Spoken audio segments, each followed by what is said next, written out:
Salut la machine et j'espère que tu es au top. Dans cette vidéo, on va voir la notion de travail d'une force. Donc je vais t'expliquer intuitivement, par différentes expériences très simples à comprendre, comment on tombe sur la définition du travail d'une certaine force F, comme tu le vois en cours. Allez, on est parti.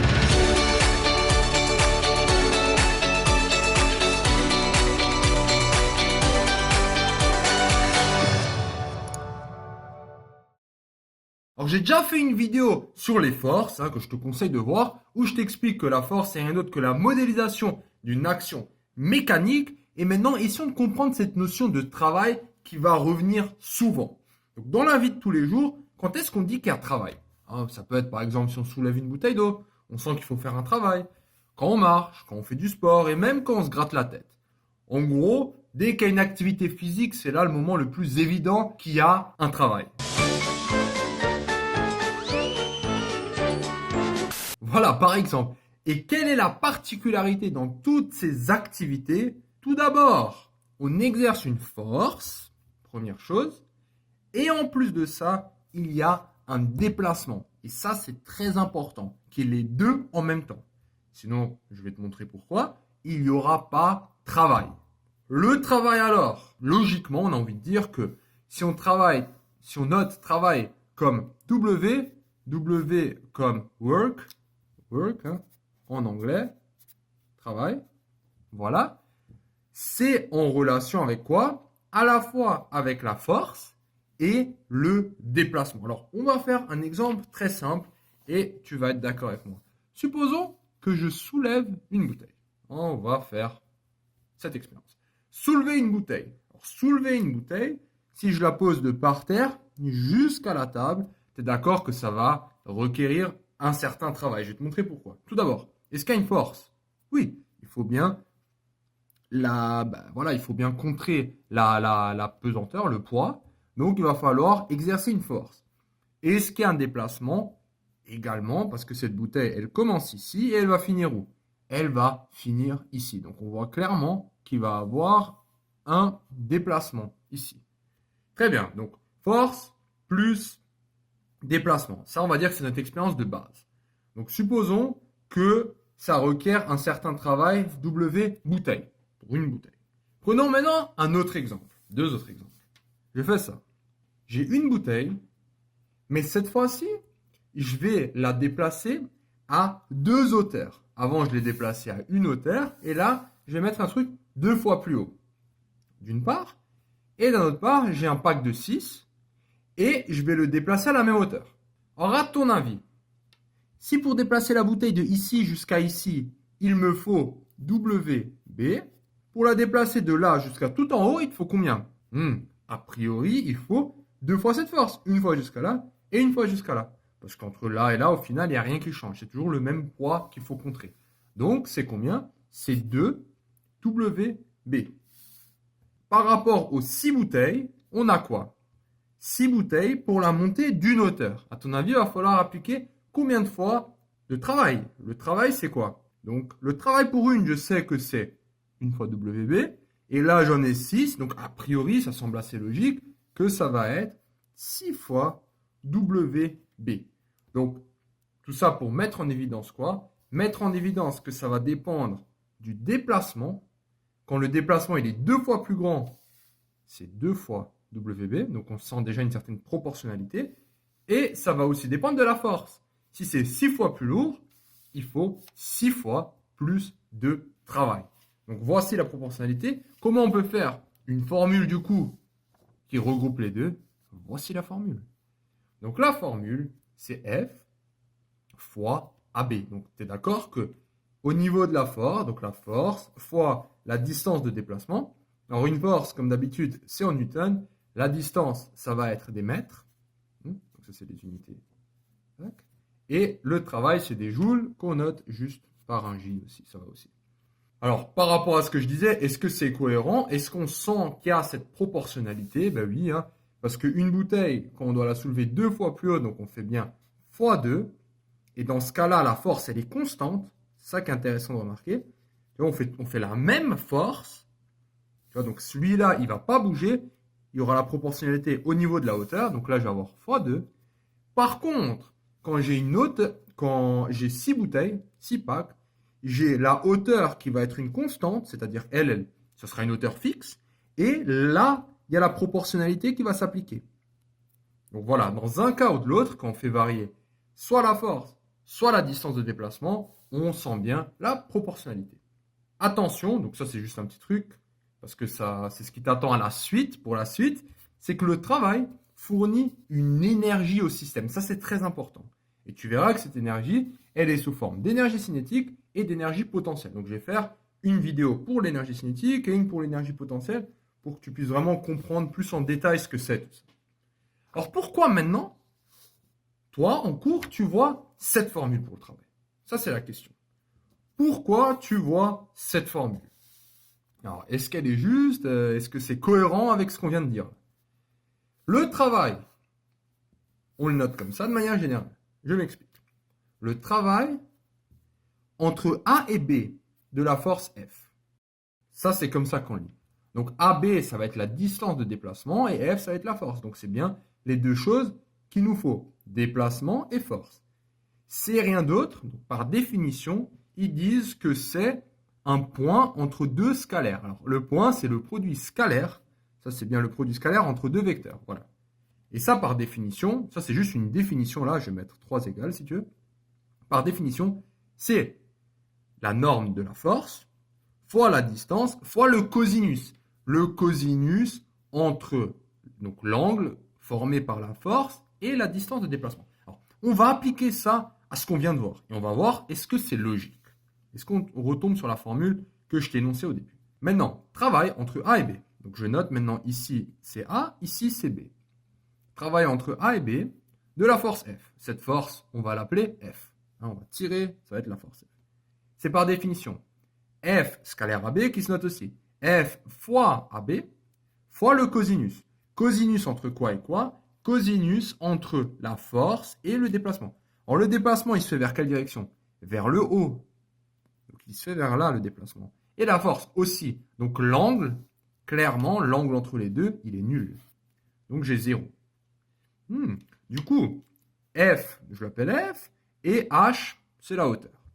L'angle, c'est 0. Cosinus de 0, allez, cosinus de 0, ça fait bien 1. Donc, je tombe sur le résultat que je t'ai dit au début, F fois H. Et tout va bien. Donc, a priori, c'est déjà cohérent avec cette formule. On va prendre un cas un tout petit peu différent. C'est le cas le plus général possible.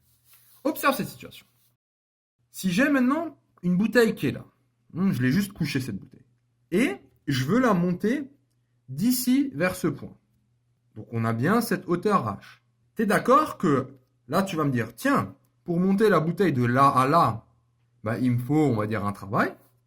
Et si maintenant, je ne considère pas les frottements, et je dis, je vais aussi la monter là, sauf que je ne vais pas la monter par ce chemin, mais en la roulant jusqu'en haut.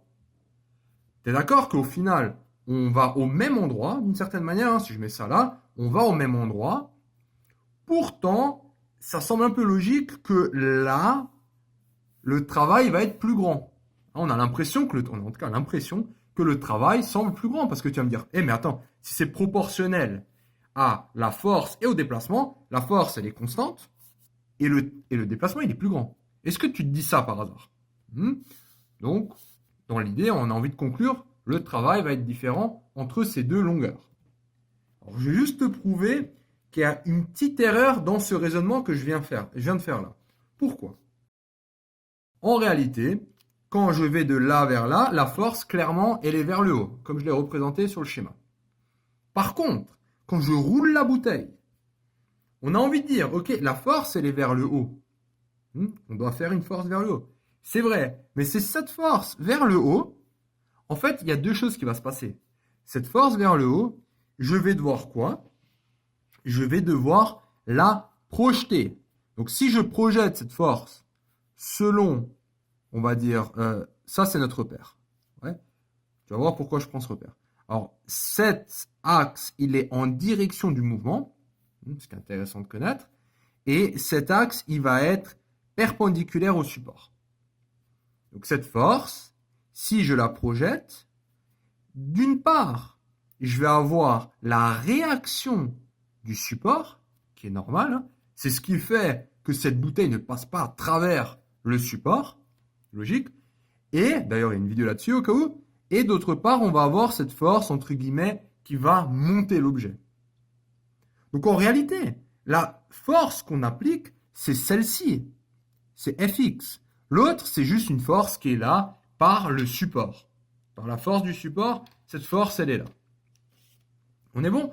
Donc, moi, ce qui m'intéresse, c'est pas F dans ce cas-là, c'est Fx. Donc maintenant, on va essayer de trouver Fx. Je le fais un tout petit peu plus grand. Fx, c'est ça. Et là, j'ai projeté, donc j'ai bien un triangle rectangle ici. Et quand j'ai un triangle rectangle, j'ai un angle ici. Je cherche le côté adjacent en fonction de l'hypoténuse. Hein. Angle droit, devant, c'est l'hypoténuse. Qu'est-ce que j'ai comme relation? K. C'est-à-dire cosinus de l'angle. Donc, cosinus de alpha est égal à adjacent. Adjacent, c'est bien ça. Fx sur F. On parle d'intensité là, plus de vecteur. Donc, j'obtiens Fx, c'est F fois cosinus de alpha. Donc, finalement, est-ce que c'est cohérent avec la définition du travail? Donc, ça va être Fx fois la distance AB. Hein, parce que la distance AB, c'est cette distance. Donc, c'est force fois déplacement. Hein, comme d'hab, hein, c'est ce que je te dis depuis le début. Force fois déplacement. Et donc, j'ai Fx qui est là et mon déplacement qui est là. Et ça, par définition, c'est quoi? Ben, l'angle alpha, c'est bien l'angle F et AB. Tu vois, l'alpha, en fait, il est juste là. Donc, c'est bien cohérent avec notre formule du produit scalaire. F scalaire AB, c'est la norme de F fois la norme de AB fois le cosinus de alpha. Avec alpha, l'angle entre F et AB. Donc tout ça pour te dire que ça te ramène sur ta définition que tu connais. Au moins, tu comprends ce que tu es en train de faire. Et en plus de ça, maintenant, il y a deux choses à comprendre un peu plus. C'est si l'angle alpha, il est entre 0 et 90 degrés. 0 et 90 degrés. Ça veut dire que ton triangle, c'est un triangle, tu vois, l'angle, il est aigu. Donc, on va aller jusqu'à 90, sans être égal à 90. Si tu as un angle de cette ouverture, ça veut dire que la force, en fait, elle va te pousser vers devant. Hein? C'est ce qu'on appelle une force motrice. Ouais, tu vas pousser, le truc va aider à monter.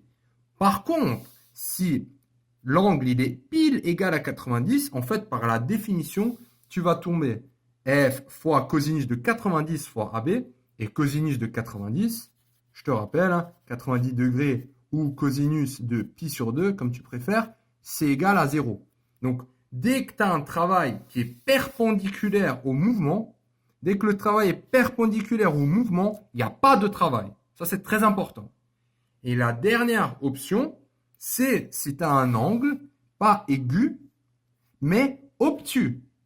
Si l'angle est obtus, tu as le mouvement vers là, donc tu as un angle obtus, ce qui va se passer, c'est que tu vas être résistant au travail. Donc, tu as vraiment une force. Donc là, c'est moteur. Là, c'est résistance. Résistance. Et là, c'est un travail nul. Juste annuel. Voilà. Tu as le travail nul. OK? Donc, ça, c'est la formule. Et j'espère que ces applications, notamment avec les bouteilles et le cas le plus général possible, t'ont juste permis de bien assimiler cette notion. Voilà. Félicitations d'être arrivé jusqu'au bout de cette vidéo. Cette vidéo t'a plu? Ça tombe bien, il y en a encore. Sur matrix.fr, tu peux non seulement télécharger le résumé de cette vidéo, mais aussi retrouver tout ton programme avec plein d'exercices corrigés étape par étape. Tu peux aussi défier tes amis dans des jeux et te mesurer à la communauté Matrix pour gagner un cadeau tous les mois. On se retrouve sur matrix.fr.